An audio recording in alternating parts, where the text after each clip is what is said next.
Good evening, everyone. It's 9:30 Eastern, 6:30 Pacific. It's time for, as you know, my favorite part of our broadcast, the classic movie discussion. And tonight we're going way back to 1930 to discuss the Best Picture winner from that year, the third ever Best Picture winner, All Quiet on the Western Front. And as you know, when I'm in Los Angeles, it's never quiet on the Western Front. But regardless, the trivia question that the tidbit from last week is one of the stars of Great Dictator was married to Charlie Chaplin and then divorced him to marry the writer of the author of this book, Eric Maria Remarque, and who wrote All Quiet on the Western Front. So that's the connection between this week's classic and last week's classic. So it's a little fun tidbit that I thought you guys would enjoy. Before we go on, let me introduce my fellow soldiers, starting with, my corporal, Mr. Drunk Davie Joseph. How's it going? And Charlotte. And, of course, Commander J. Money, who is selling his services somehow. What do you do at weddings and parties, I'm curious? You don't know already? You don't know about how I get down? Get down on the floor? Not yet. I mean, you care to explain further? Or? No, I'll save it for your wedding, JB. No. You're going to be saving for a pretty long time, I have to say. So I mean, as you know, like these films that we talk about, we have screenings. I host these screenings either in New York and Los Angeles. This particular screening that we had was in May in upstate New York. I went out of the city and had a screening in upstate New York, and it was the first time that we'd done that. And another first for this particular screening, it was the first time that we had minors at the screening, kids. Before this particular screening, we had never had anyone under the age of 23. And in this particular screening, we had two, gosh, I'm forgetting their ages. I believe it was two 11-year-olds and two 8-year-olds. I believe some of them are watching, so if you want to correct me, welcome to do that either on Facebook or we have a comment section here. And I believe some of them are watching, so I want to say hi to you guys right now and from upstate New York. I assume those some of you that are watching are some of you guys. Anyway, time to talk about the film itself, and I do want to share as we go along some of the comments that some of these kids made because I was a little nervous about this idea of bringing kids into these screenings. I was worried that it might be too boring, and of course, I selected the film before I knew kids were going to come, so I was worried about this film in particular, but it wound up being a terrific success, and they had some really, really outstanding observations that I want to share with you guys. But I assume it was the first time that both of you had seen this film. Is that correct? Yeah, it is. So, yeah. J Money, why don't you tell me what you thought of it first? I thought it was great. I mean, I thought it was a great, brilliant film. It was also heartbreaking, is how I would say it, just because we have the perspective of time behind us at this point. But yes, I really enjoyed it, and I really enjoyed. I guess I shouldn't be surprised by the fact that I enjoyed it so much. I certainly know it was a seminal movie, but I ended up liking it more than I expected, even. So I think that's a good sign. Cool. And Davey Joe, quick opening thought before I give a summary. Yeah, no, I just have to echo everything J Money said. It's a fantastic movie. I really thought you were going to struggle with it because it is slow. I mean, in a positive way for me, anyway. But just a quick summary: it is based on the famous book and it's a World War I story, but it tells it from the German point of view, German soldiers, and about these young German boys who volunteer essentially and are really excited about going to war until they live the harsh realities of the war, and it sort of chronicles how they grow up and change as men, after being through that heartbreaking and horrifying experiences, as Jay Money put it. Some observations, you guys. What were some other thoughts that you guys thought of, things that you guys thought about it? Anything? All right. Well, I'll start us off. I thought there was a lot. Sound had only been started in 1927, 3 years prior to this, and I thought actually the use of sound was very experimental and very interesting. For example, the concept of, like, in the very beginning, there was this idea of this teacher in the front of the classroom recruiting these guys, and they purposely drowned him out with the parades and stuff going on outside. I thought that was a highly experimental thing for early on in a movie, when you're just setting the tone. A highly experimental thing when sound is just coming out. The other thing that I thought was really interesting is, there was a lot of off-screen sounds, and which was highly unusual for the time. Like, you felt like the early sound films were constantly feeling the need to cut to someone if they're speaking, and not so much here. And you were hearing voices inside characters' heads and things, which is old hat to us now, but in 1930 it was highly progressive. And one of the kids, talked about some of the things that the kids talked about. One of the kids pointed out something that I thought was fascinating. They said the bombs were the music. I thought that was like a simplistic way of saying something kind of beautiful. Like, the score was actually all the explosions. Like, once they get to war, there was no underscore, and there generally is. In fact, it's sort of a carryover from silent films, because silent films, had live music and wall-to-wall music throughout the film, to compensate for there not being dialogue and such. But so the early sound films continued that underscoring concept early on. And for a film like this not to have any actual score whatsoever was fascinating. And then what I didn't pick up on it during the movie, but the kids did, that they actually, the bombs and the explosions in the background were constant. Were so constant they actually acted like a score. I thought that was beautiful comment. What do you guys think about this use of sound concept? That is absolutely spot on. I had to watch this movie with headphones, and man, it was it was perfect, because it was kind of driving me a little crazy. I mean, but in a good way. I mean, it basically kind of gets you. It's unsettling. It's just the constant bomb after bomb after bomb after bomb. I mean, it felt realistic, and it definitely is a movie that I kept saying, boy, a lot of more movies that I've seen are so derivative of this. I think the two movies. Save It, Private Ryan is unabashedly so. Like, admittedly so. I mean, like that, he was Spielberg was, said he had owed a big debt to this film. But I think Kubrick took from it too with Full Metal Jacket, and I think maybe some of The Longest Day also. Except The Longest Day is not a good film, but that's beside the point. All right. See, I think it's just these movies, man. It just wasn't slow enough for you. No. But I mean, like, this did have it was a very slow movie. I mean, like, more to my style. I mean, like, it was very methodical and very long scenes. It didn't. I don't know. I didn't. At no point is this movie in any way boring or not captivating. I mean, it grabs you from the first frame right through the end. I mean, it's just a great movie. I wonder what the difference is for you in terms of the pace, between the two. I mean, I guess because I mean, like, one thing that I thought was interesting, and part of the point is I did not feel that, and this is not a criticism necessarily, but I did not feel that the individual characters, except for one, was very well established. It was more of like a group thing.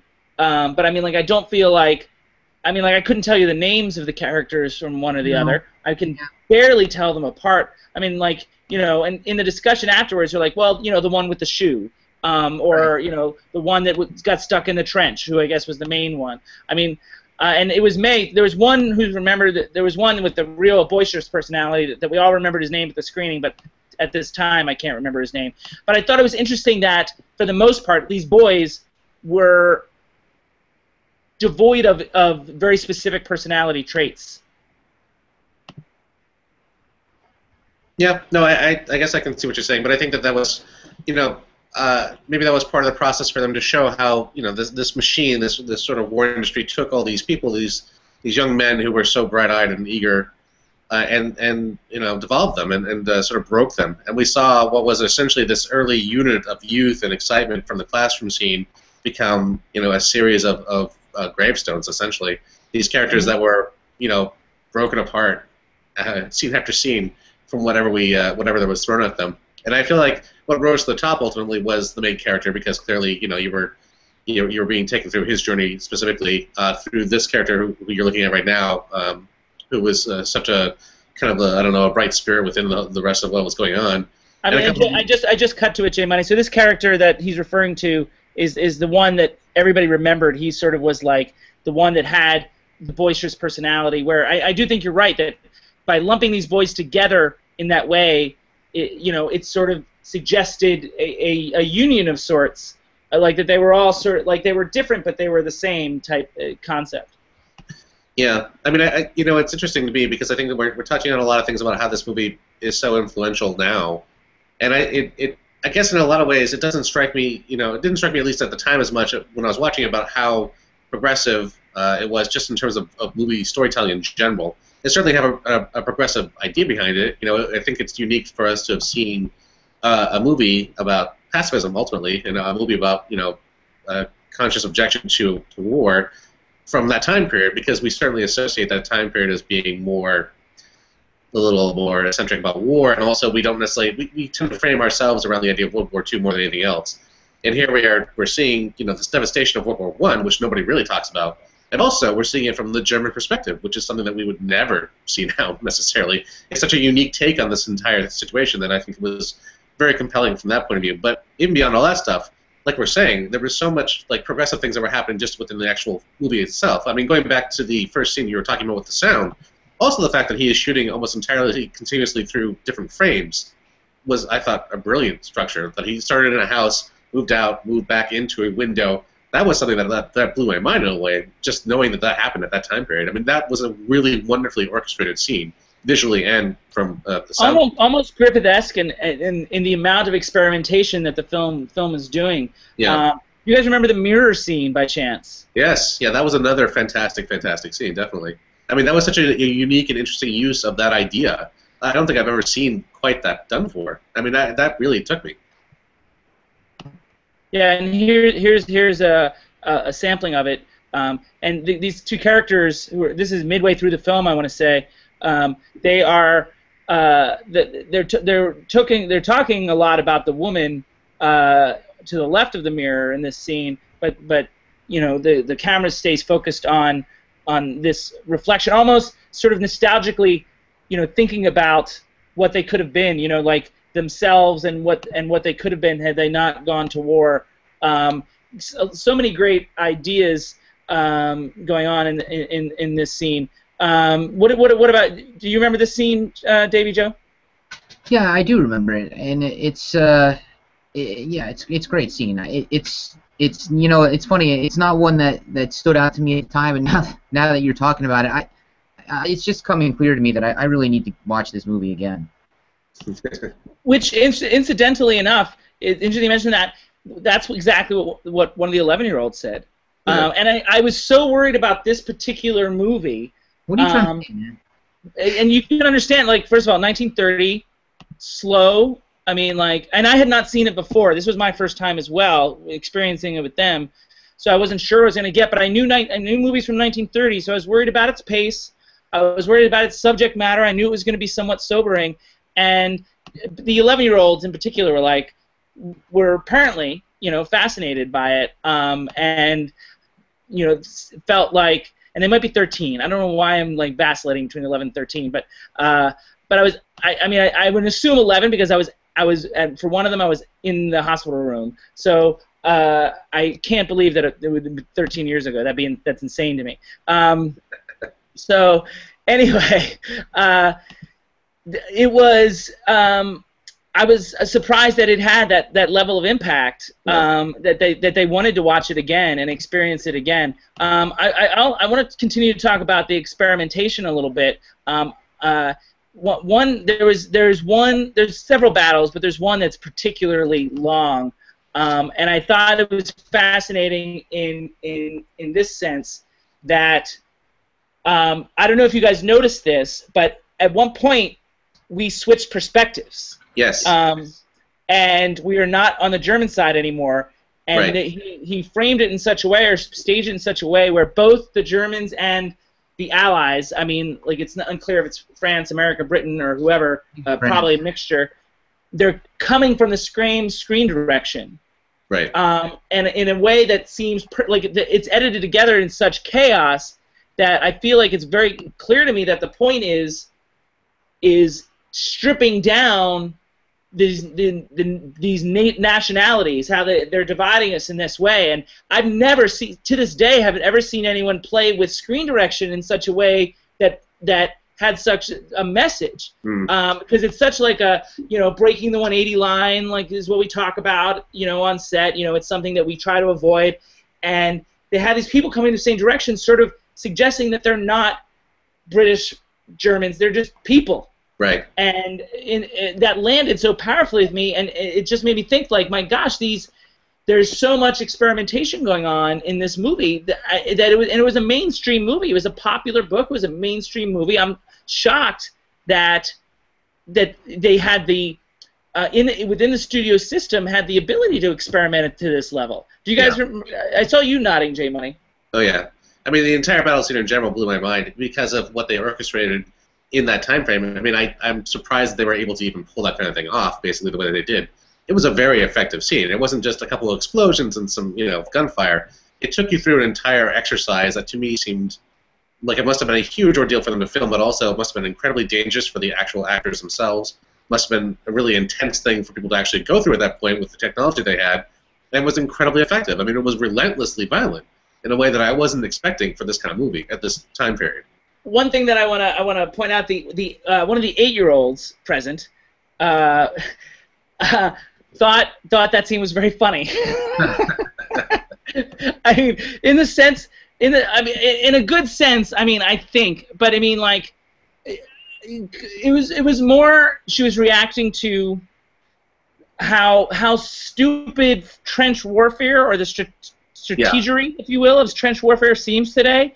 Like, she was basically saying they were just, like, charging into the bullets. It didn't make any sense. Like, it was such an obvious comment, from, a young girl that, I mean, like, well, it's like, yeah, and it's, I can't justify trench warfare in any way, but I mean, she thought it was really amusing in this sort of way. I mean, now, unfortunately, I think it lessened the emotional impact on her. But I don't think any of us adults, it's weird to call myself an adult, but I don't think any of us adults could really explain trench warfare in such a way to justify it.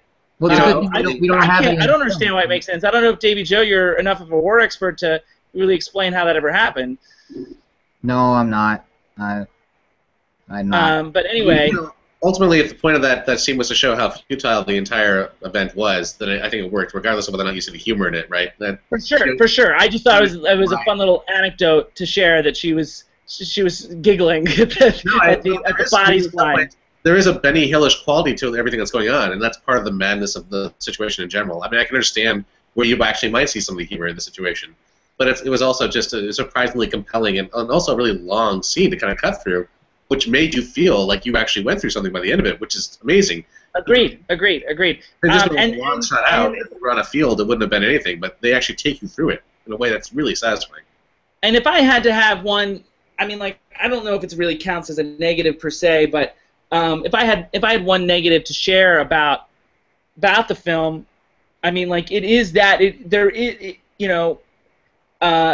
it's almost a character driven in a sense, like, there's no, it's not like they're leading up to a big battle, or like like they don't have a singular mission like in Saving Private Ryan, or it's not about dissension in the ranks like in Platoon. Right.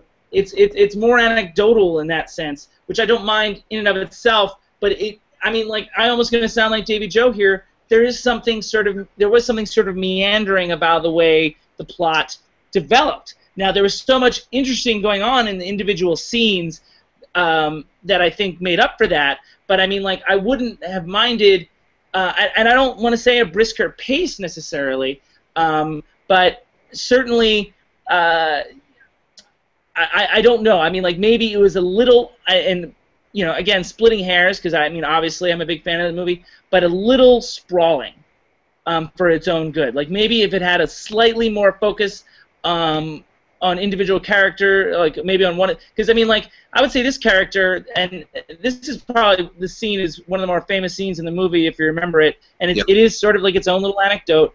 And I mean, like, you talked earlier about the main character, J Money, but I mean, like, for a main character, this guy is, you know, he's not in it or featured that much. You know, I mean, this is his big scene. Yes and no. I mean, there's a couple of things that are really crucial around him. And actually, it's funny because you're talking about what the climax of the movie was. For me, actually, I point to the scene where the director brings it back to the academic classroom, where he takes everything that we've seen now and brings it back to academia and breaks it down in front of the students. And that's the showdown between the professor, who's, you know, espousing this old sort of thinking about the war, and now the character who's been through so much.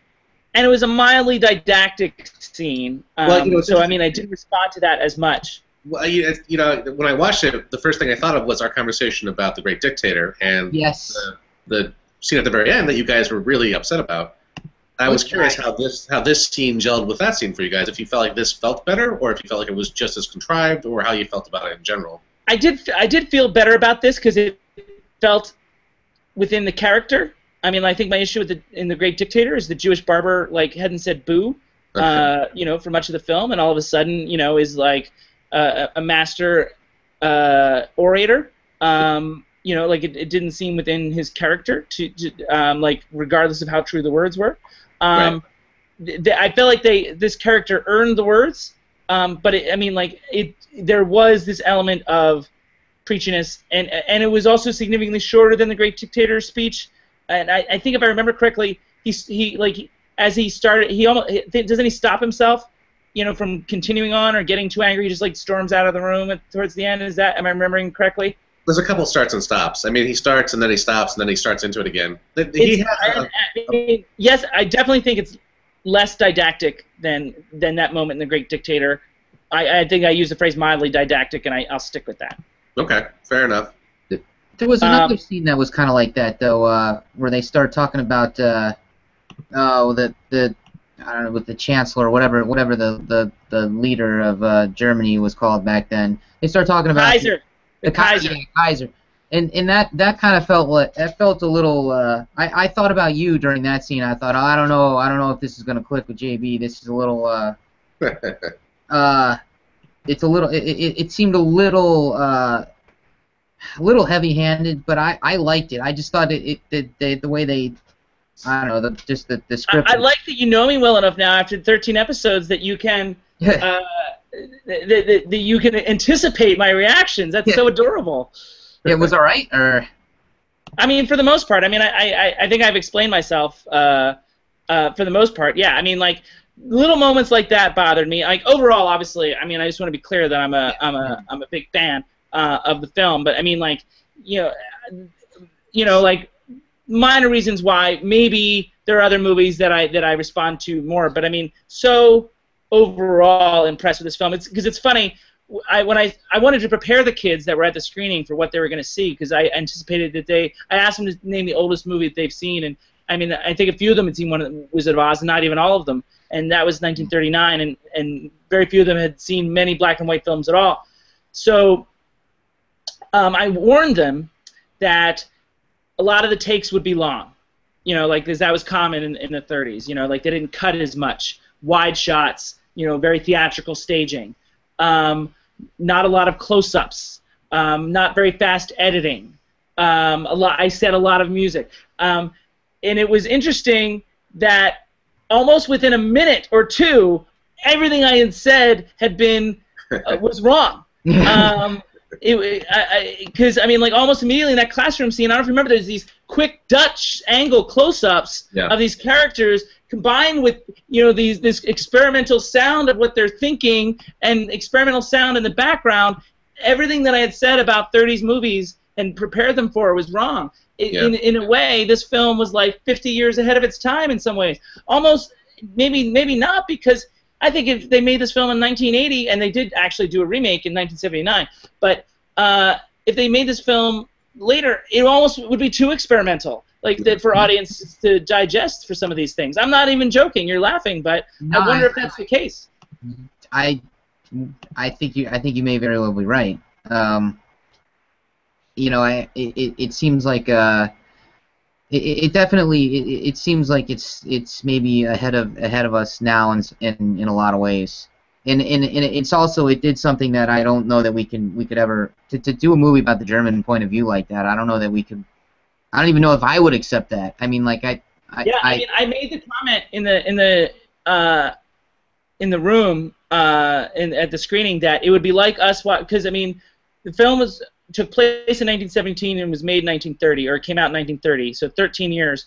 And I said it would be almost similar to us watching a movie from a terrorist point of view about like the Middle Eastern crisis, and how would we feel about that? I mean, I sort of equated it to that, and I mean, you know, certainly we see films, you know, from a Middle Eastern point of view, but very rarely from a terrorist point of view.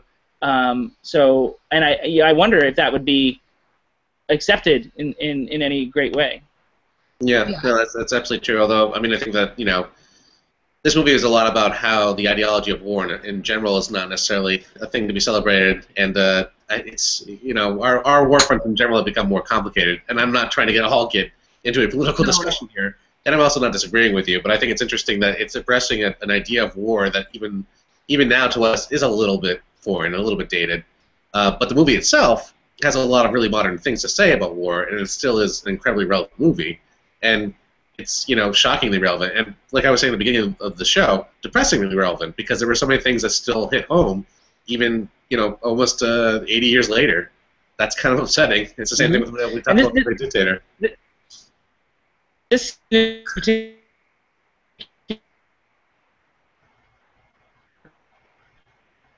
was remember the shoe, the character's shoes. He loved the shoes. You guys know what I'm talking about? You looking at this photo?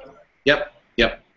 I mean, I found this particular, you know, sort of storyline to be very powerful and emotionally effective. I don't know if you guys felt the same way. Oh my God. Absolutely. It's just heart-wrenching. Would you say, Davy Joe, that this is one of the best classics I've made you watch? I mean, it's a perfect movie. I mean, to me, it's absolutely, it's a perfect movie. You heard it here. That's wow. Drunk Dave Joseph, ladies and gentlemen, saying it's a perfect movie. I mean, like, we have that on tape, J Money. I know, that's amazing. We got to loop that somewhere. And none of the other movies we've talked about Hannah and her sisters. No, I mean, that's my favorite movie. I don't know that it's perfect, but it's, yeah. You know. And by the way, that's not like a thrill a minute.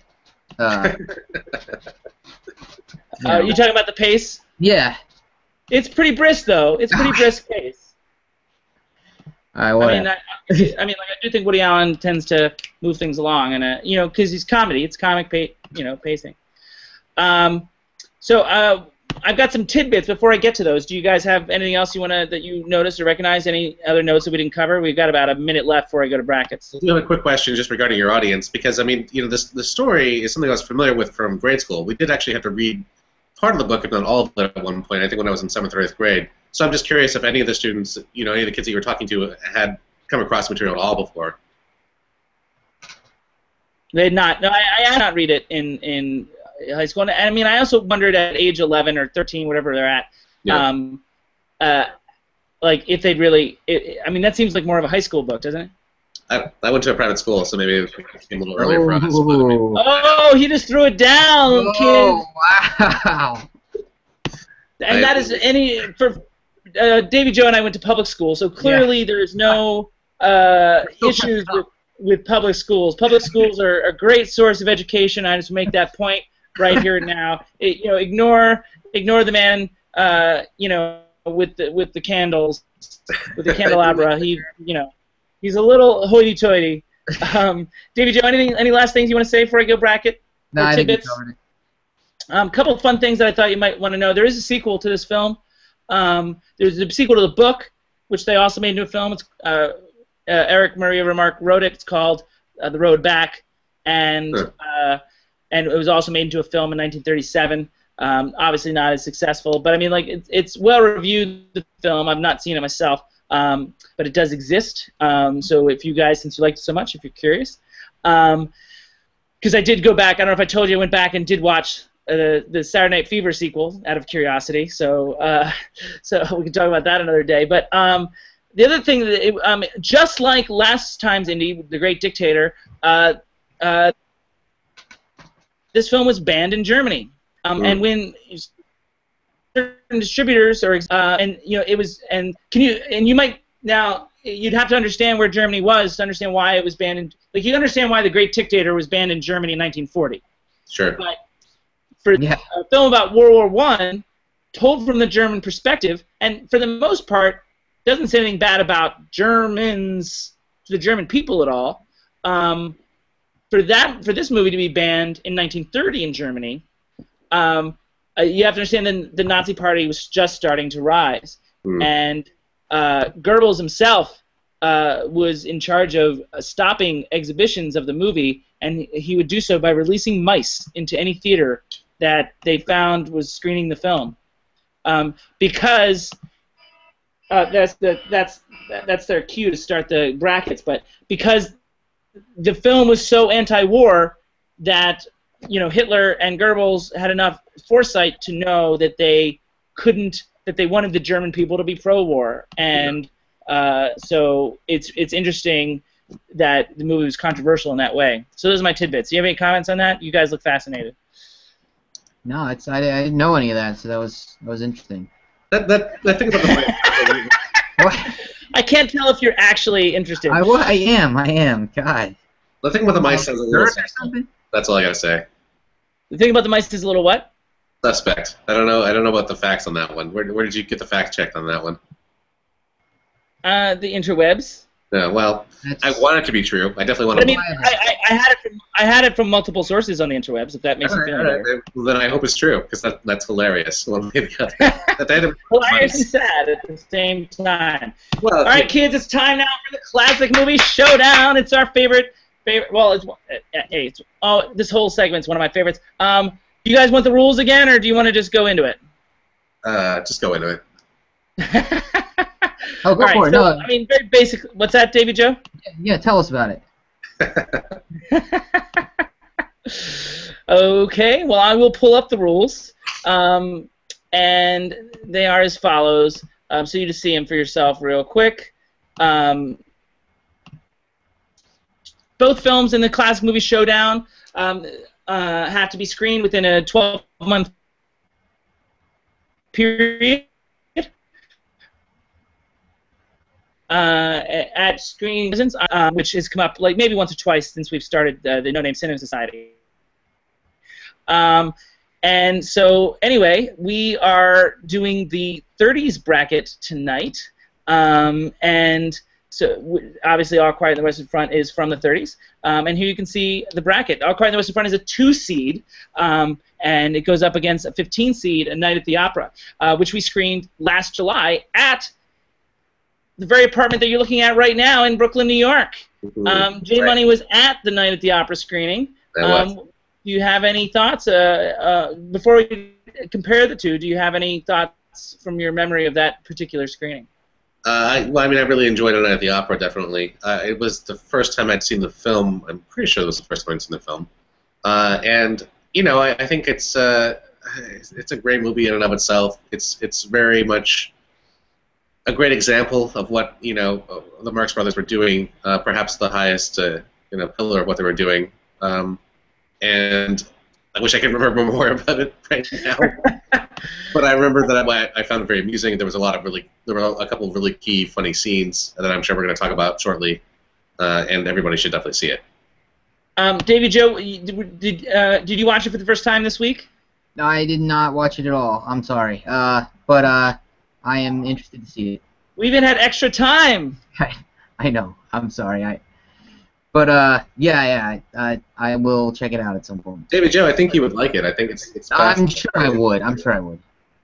Is it fast paced enough it's very, for it's me very to, fast-paced. for my? Very, very, very fast pace. Okay. So I guess what I'll do is, well, I guess the first thing should be, J Money, if you would have been eligible to vote on this if you were at this screening in Peekskill, which you were not. And before I go on, let me just see if there's any further comments here on Facebook from anybody, because we have a bunch of viewers at this point, some of which were at this screening, I presume. There are some comments, but it was more. Yeah, I'll tell you guys about it. Nothing that we have to respond to. Is it about how we're jerks? We're jerks, isn't it? So, J Money, what's that? Is J Money still there? Hello? You still there, J Money? I see you, Bob. Yeah. Can you see me? Okay. I didn't hear what you said. Was it interesting? No, I asked if people were talking about how much we're jerks. No, they were just like, it was more like people are reporting what we're saying instead of actually like engaging us in questions or anything. So, with that said, if you were there, how would you have voted?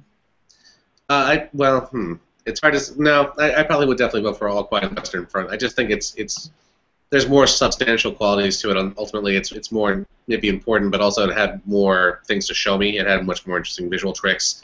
It had a bigger idea behind it. Probably it was a better, I think, experience on a whole. As much as I liked A Night at the Opera, I just think that All Quiet had more to offer. And that was basically the people that did vote. That was basically what they. That's basically what they commented. I am getting texts now from people watching. Oh. They're trying to engage us on YouTube, so I guess I'm missing something here. Let me try something else. He's getting upset. He's like, I'm trying, damn it. So let's see. Comments on YouTube. Stand by. You guys wanted comments, right? This is important. I should be doing this. Yeah. That was basically people that did So vote. there you go. If you had seen A Night at the Opera, what do you think you would have liked about it? Okay, so no, here's what the comments are. You guys ready? Yeah. There were two 13-year-olds, one 11 and one 10. Nice job, Jim. One of the kids caught that the film was being sped up during the battle scenes. It was shot 18 frames per second instead of 24. That's true. And one person said that it's not, with the battle scene, it wasn't just people with no nationality, but people heading to the exact same meat grinder. Yeah. I like That's true. Yeah, so there you go. Some viewer interaction here. awesome. And it's coming fast and furious now. This is what I Okay, I think I got it. I think I covered everything now. So yeah, viewers, all that is some great feedback. I think okay. So I thought we would get these comments in our little side thing here, but I guess that's not how it works. Anyway, so All Quiet. Basically, the people that did view did say that, for the same reasons that J Money said, that All Quiet on the Western Front, it was the gravitas of All Quiet on the Western Front that tipped it over the scales. However, had I voted, I would like to opine that I mean, obviously, again, disclaimer, I love All Quiet on the Western Front. I had a great experience, and I especially liked sharing it with the two 13-year-olds, one 11 and one 10-year-old that were present, and I hope they're watching now. The Night at the Opera, for me, I probably would have voted for that. And here is why I think. I think that Night at the Opera represents someone like the top of a genre. You know what I mean? Like it is, and here you can see one of the most famous scenes in the history of comedy, the stateroom scene. Just a clip, just a snapshot of it. If you have to see the whole scene play out, for all its brilliance, and I feel like, of all the good things I said about All Quiet on the Western Front, I mean, Night at the Opera certainly has its share of experimentation. Wouldn't you say, J Money? Yeah, I mean, it's in a lot of ways it's too bad that I'm not watching them back to back, or at least closer to each other, because I'm more likely to remember the things I saw a month ago now than I am to remember the one I saw a year ago. I don't recall thinking when I watched the movie itself that I came away thinking that it had a lot of experimentation. I think that you could probably point it out to me. I would agree with you, but I recall thinking that it just worked really well as a comedy. I just recall the fact that it really held up from that point of view. Well, I mean, and you could also argue the comedies, in theory, especially with as lexicon changes over time and tastes change over time, styles change over time. The comedy is harder to last than dramas, I think, in a lot of cases. No, absolutely. Yep. Wouldn't you would agree? Are you nodding? I can't tell.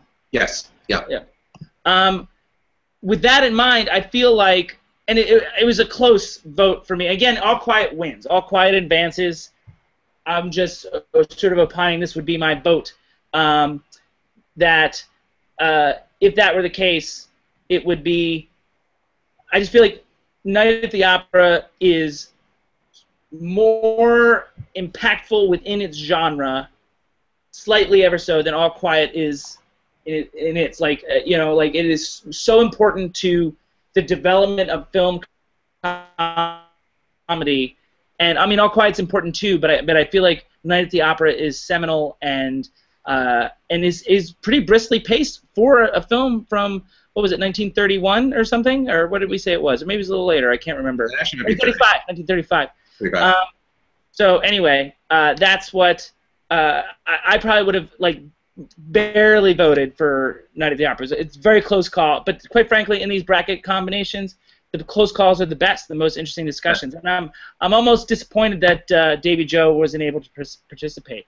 If you do watch it, you'll have to come back to us. I will. Yeah. All right. So, what's that? Yeah, I was just going to echo your sentiments. I think that they're both kind of archetypes for their genre, and I understand where you're coming from in terms of the vote itself. I'd love for you to point out a part of it that you think was really experimental, just because I'm trying to remember now what. I mean, I just feel like the stateroom scene in particular was. Experimental. Certainly for its time, yeah. No, I think it was experimental and brilliant, and also, the quieter moments with Harpo too. I thought were sort of unique unto themselves. And I mean, I think it takes Night at the Opera, within its genre and elevates it to a different level. I mean, Night at the Opera happens to be, and I like Duck Soup a lot, and Duck Soup has a lot of political undercurrents as well. But for some reason, Night at the Opera lands a lot more with me. But it's close, and I like them both, and I mean, these are all great films that we're talking about. But and again, All Quiet advances, and it'll be interesting to see how well All Quiet does. Because I mean, I do think All Quiet in the 30s bracket, I don't think we'll see another film like it. In that was as this successful in the 30s, given its sober tone and also its level of experimentation.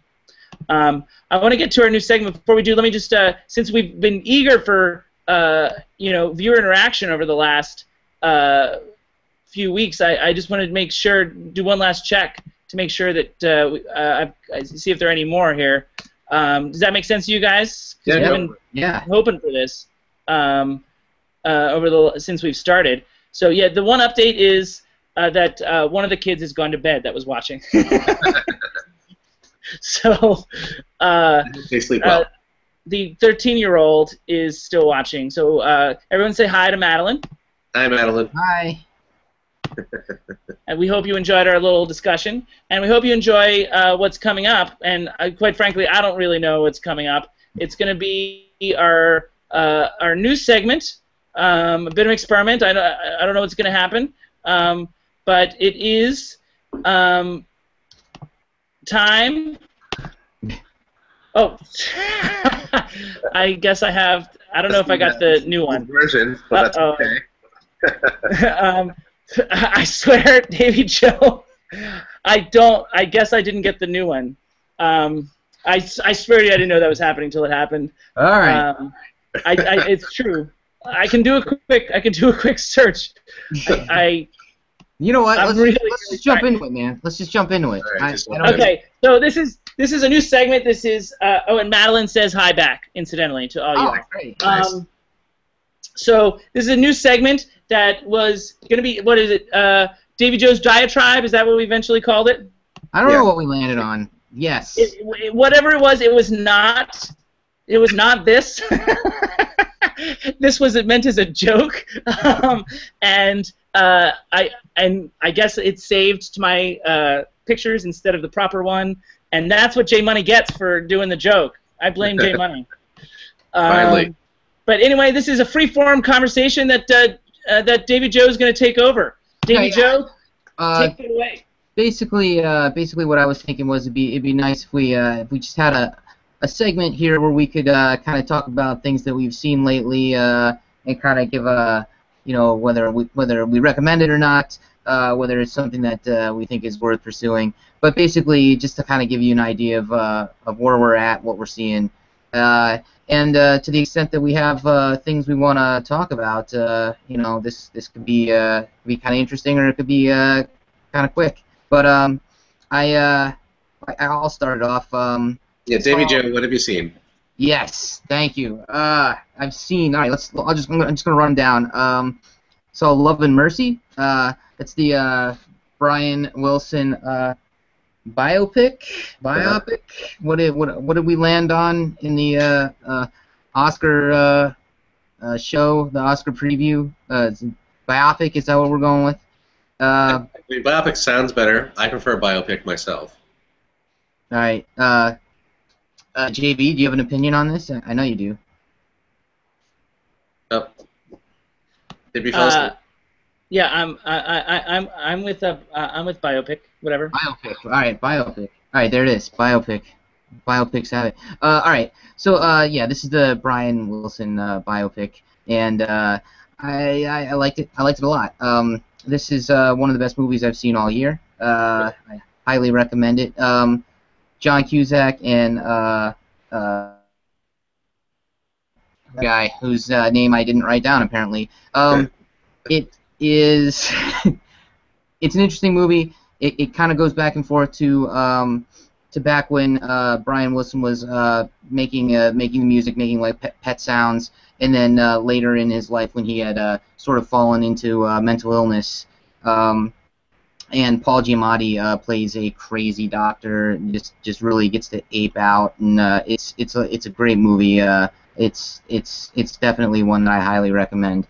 Are you like a fan of Brian Wilson in general, the music? I really am. I love the Beach Boys. I think they were really ahead of their time, and I know that people who write about music, people who read about music, know that the Beach Boys were a great band, but I don't think that they get the kind of respect maybe that the Beatles or the Stones get, and they really are right there with them. So it feels like there's been a lot of biopics lately about Brian Wilson. I mean, when I say lately, I mean over the last 15-ish years. It feels like there's been a miniseries, right? And I feel like there's been something. Was there? I missed that one. Well, I'm curious if you followed any of the other ones and how this might stack up, because it feels like there's always been a lot of credential behind his name, and there's been a lot of talk about how influential he is. But there's also a lot of, I think, romanticizing about the storyline and about what happened with the Beach Boys in general. So I'm always curious to see where it nets out in terms of how sensational it feels.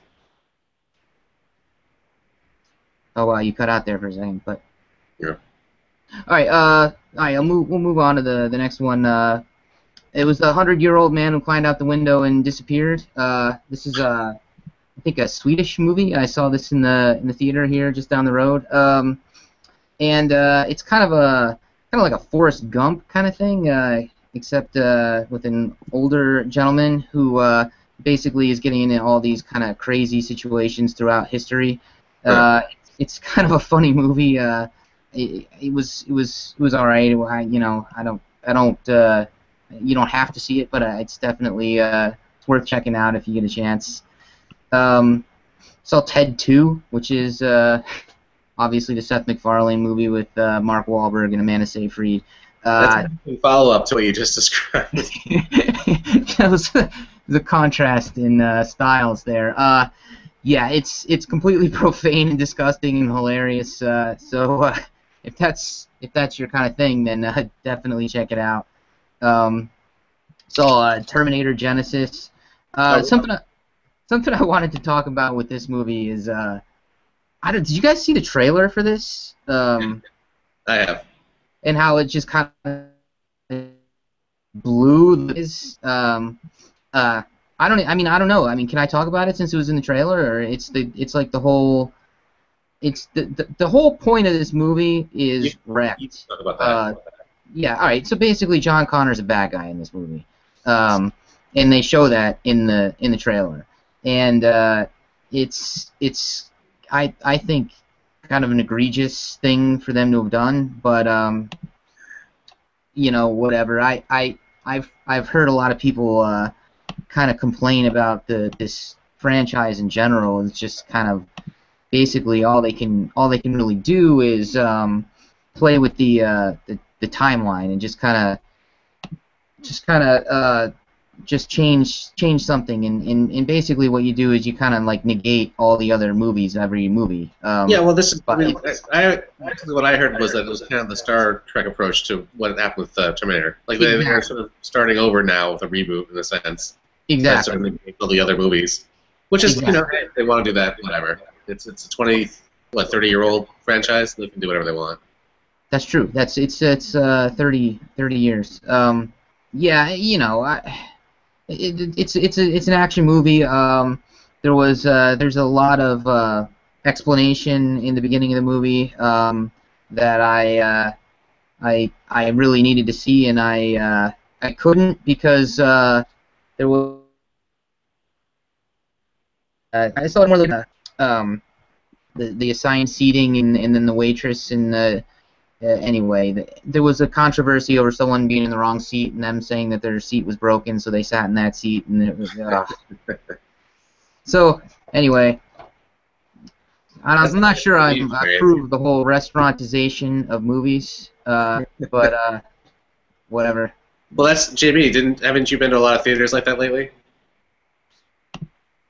We have one major theater here that's a dine-in that I go to regularly. It was close to my ex-girlfriend, and it was. But she is more of a foodie, but she doesn't like movies, and I like movies, and not as much of a foodie. So like a fair compromise. The food was good, so I didn't mind it that much.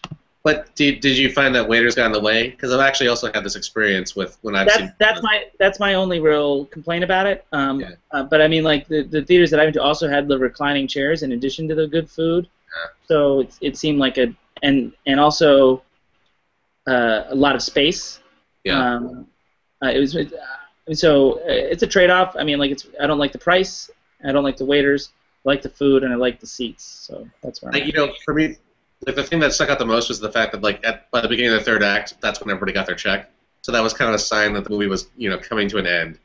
And I kind of that annoyed me, the fact that it seemed like it was on timed with how close you were to the end of the movie and what was going to come next. So I feel like the waiters at the AMC that we go to in Marina Del Rey, they sort of bring it shortly after they pick up your dishes. Like, so it depends on when you finish your meal.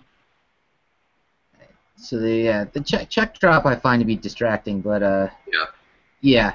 But I mean, like it's you're probably a lot more distracted watching movies at home, which you do a lot anyway. Yeah. Yeah. But yeah, I mean, at least if you're at home, you could stop the thing and go back and pick up something you missed. Something really distracted you. Or if there was like an argument in the house, you could just stop it and let them finish the argument. But anyway, I guess that doesn't have to be at a restaurant theater for that to happen. All right, so the next one, Aloha, I saw, which is yeah, I really, everyone says that this movie's terrible. I think it's merely bad. It's not the worst thing. And Bradley Cooper. All right. Anyway, I'll move on. It's okay. Check it out. Don't go out and waste money on it though. last one I saw was Dope. Dope was Shameik Moore, his debut, and the Tony Revolori, the guy who was in Grand Budapest, the bellboy. He's pretty good in this movie too. So yeah, I really wanted to see that one actually. Dope is definitely worth checking out. I recommend it. J Money, I don't know if you had something you wanted to add. Do we have time? I didn't know we were Go on. ahead, go ahead and do it, man. Just do All it. right, I just want to say quickly that the Emmys were announced this week, and there were a couple of things that I saw over the last year that I was surprised. Well, maybe not surprised, but I was I would have liked to have been gotten some sort of mention. The first one, just in terms of a comedic show, Broad City is a show that has kind of popped up in the zeitgeist for the last couple of years. It's a show that's on Comedy Central, starring two young comedians who had a web series of the same name, I believe. And it's just it's a pretty engaging, funny show. If you like stoner comedy, that's one thing. If you like comedies that are sort of coming from this more unique perspective, these women that are younger and definitely not girls-ish, and I'm saying girls-ish in the HBO sense, that they're kind of the anti-girls in a lot of ways. It's a pretty amusing show, and I think there's a lot of love out there for it. And I think that a lot of people were also kind of equally surprised that it didn't get any kind of nomination. It's relatively new. I guess it wouldn't surprise me. And then the other thing that I really enjoyed this year was a Netflix series called The Unbreakable Kimmy Schmidt. And there were some characters from this show, two actors who were nominated for supporting roles, and yet Ellie Kemper, the star of the show, who is really a large part of the show and why it works, did not get a nod. And I think that that is an absolute shame. So I just want to put out there, people should definitely check out Broad City if they haven't. It's definitely streaming through Comedy Central, and I think through Hulu still has it. And The Unbreakable Kimmy Schmidt is on Netflix at any time, and people should definitely check that out as well. We do have some viewer comments for this segment. Some viewers wanted to let you know that they felt like the main reason Aloha's getting a bad rap was the casting of Emma Stone as half Asian. Yeah, that's pretty horrible. Yeah, that's good. Cameron Crowe has come out and actually apologized for it officially now. I think he's apologized to her for putting. He put out something I don't know to Twitter where he apologized to everyone, saying he was sorry that it happened that way.